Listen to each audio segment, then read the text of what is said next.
يا نهار اسود، يا نهار اسود، بتعملي ايه؟ طبعا حضراتكم دي الطريقة الجديدة للولادة الجديدة. طبعا احنا عارفين الولادة يا اما بتطلع بالونة يا اما كورة، انت وحظك.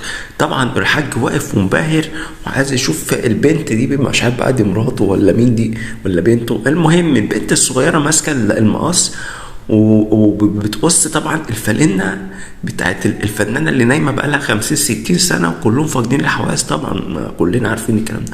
المهم ماسكة المقص وبتقطع التيشيرت ده ولا القميص، وتتفاجئ بقى ان اللي طلع للاسف كوره، وهم كان نفسهم في بالونه. معلش بقى يا حاج، المره الجايه هتعمل لك في بالونه.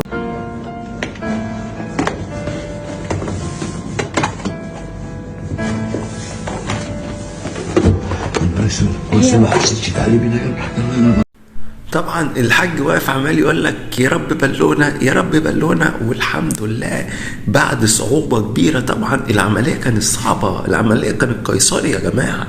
مقص وعماله البنوته عماله تقطع بالمقص والتانيه مش موجوده.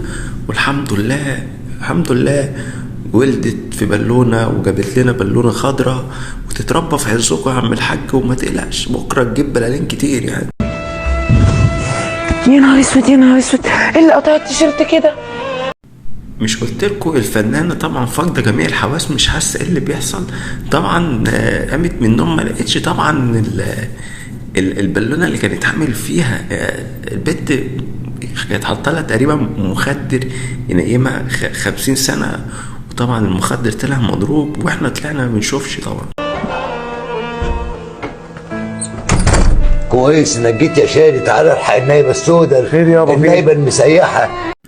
تعالى شوف يا شادي النيله اللي انت فيها، النيله اللي انت فيها. مراتك طلعت حامل في بالونه والحاج كان عايزها تعمل في كوره.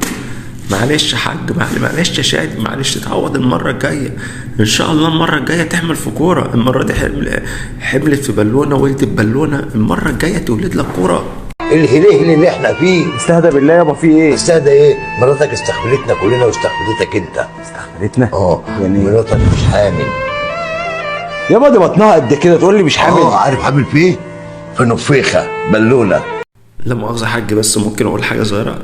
يا شادي مراتك حامل في بالونه خضراء.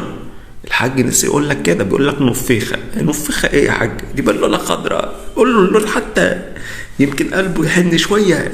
بتاعت العيال بتاعت العيد. يا حاج انت متقل العيار ولا ايه؟ عيار؟ احترم نفسك يا كلب.